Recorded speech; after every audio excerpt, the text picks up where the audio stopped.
Sampai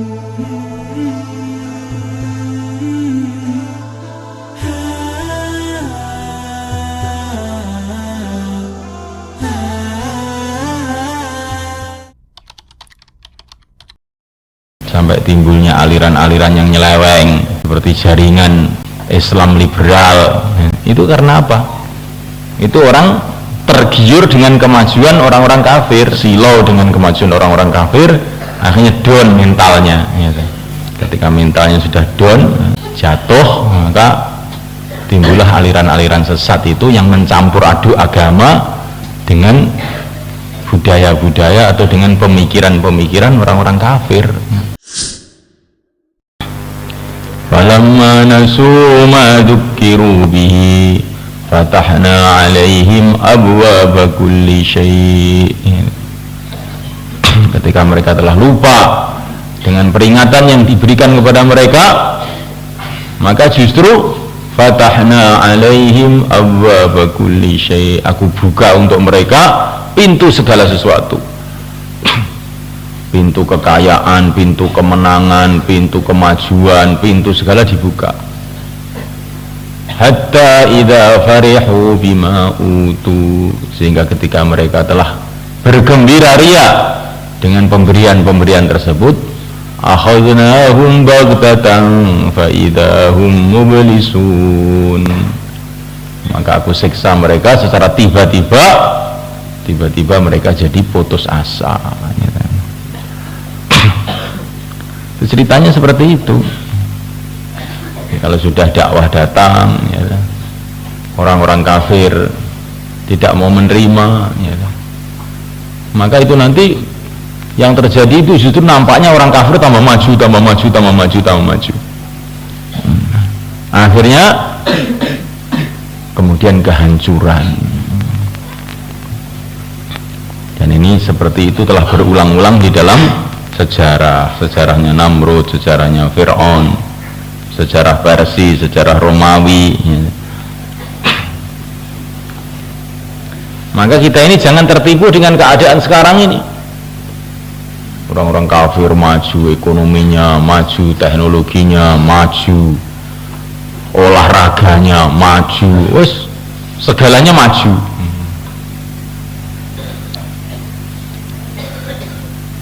Ini bukan menunjukkan tanda-tanda kebaikan, tanda-tanda adab sudah dekat.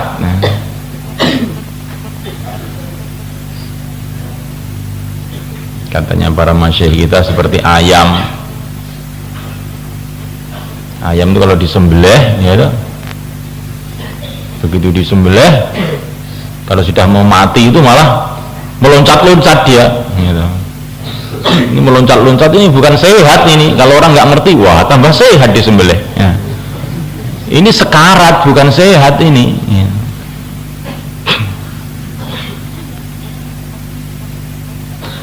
Begitu juga kebatilan.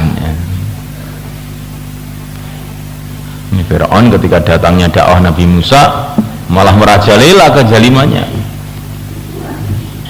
Tapi setelah itu kehancuran. Maka yang penting kita ini nggak usah ngitung-ngitung berapa kekuatan orang kafir. Yang penting itu kita ini mewujudkan yang hak, dimulai dengan dakwah yang hak, amalan yang hak.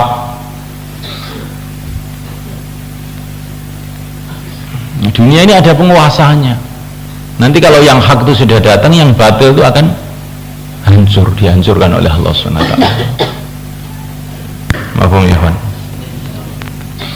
Dan ini sudah dibuktikan dalam sejarah manusia yang beribu-ribu tahun ini. Jadi kalau orang tidak tahu sejarah atau tahu sejarah tapi tidak bisa memahami sejarah dengan benar, maka dia akan tertipu.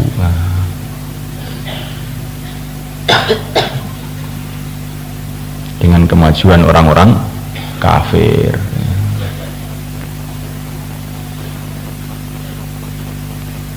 Sampai timbulnya aliran-aliran yang nyeleweng seperti jaringan Islam liberal. Itu karena apa? Itu orang tergiur dengan kemajuan orang-orang kafir, silau dengan kemajuan orang-orang kafir, akhirnya down mentalnya gitu.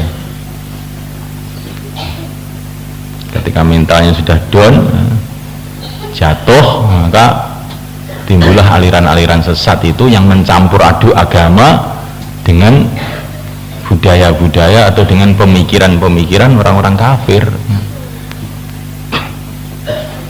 sehingga sampai belajar agama tapi kepada orang kafir. Ini tingkatannya kondisi umat Islam sekarang ini. Belajar agama di Leiden, di Belanda, di Chicago gitu. Di belajar agama kepada orang-orang kafir, kan lucu gitu. Karena apa? Karena mentalnya sudah jatuh, tergiur dengan kemajuan orang kafir itu, lupa dengan siapa yang menciptakan orang kafir itu.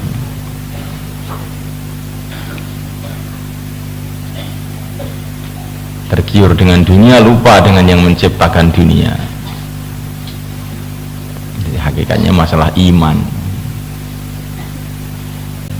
Ketika orang-orang Islam ini mengamalkan agama dengan sungguh-sungguh, maka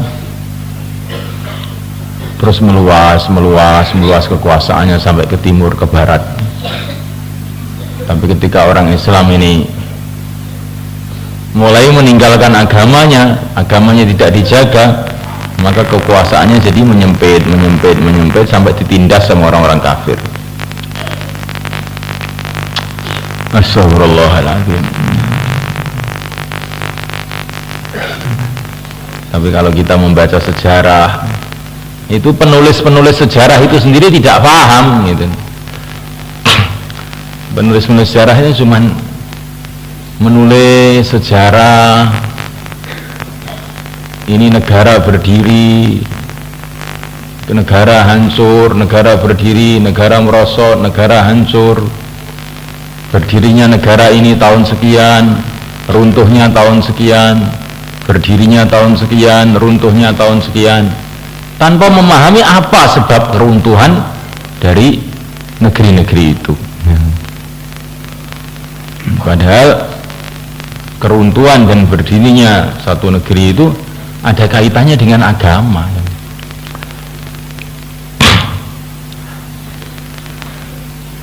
Maka penulis-penulis sejarah itu kamu hati-hati membaca penulisan-penulisan sejarah itu, karena biasanya itu mereka itu tidak paham ya. Mereka cuma analisa politik saja. Keruntuhan negeri ini karena terjadi perpecahan, karena terjadi pertempuran, karena terjadi ini. Tapi sebab yang hakiki itu dari mana? Sebab yang hakiki itu hakikatnya adalah dari amalan mereka itu. Ketika amalan agama ditinggalkan, maka terjadi perpecahan, percekcokan, keruntuhan, kehancuran, dan seterusnya.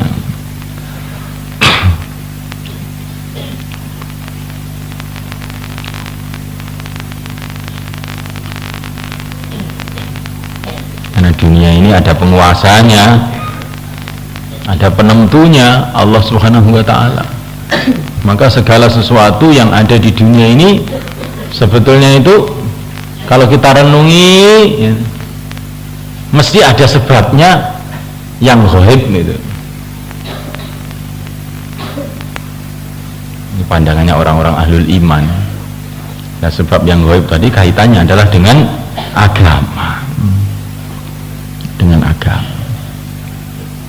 Tidak ada ceritanya satu bangsa atau satu negeri yang mengamalkan agama Allah dengan benar, baik dari segi dakwahnya, ibadahnya, muamalahnya, muasyarahnya, kemudian dihancurkan, nggak ada ceritanya, nggak ada ceritanya. Pasti sebelum kehancuran itu sudah terjadi kemerosotan-kemerosotan di dalam amal dulu. Masya Allah. Jadi setelah datang para rasul, maka para rasul itu ditertawakan. Setelah ditertawakan, bagaimana? Pak Amla itu, aku beri tangguh, beri kesempatan mereka innama numli lahum liyazdadu ithma, ya. Dikasih kesempatan oleh Allah SWT supaya cukup dosanya, itu supaya cukup untuk mendatangkan azab, ya. Kemudian akhirnya datang azab. Bagaimana keadaan azab Allah?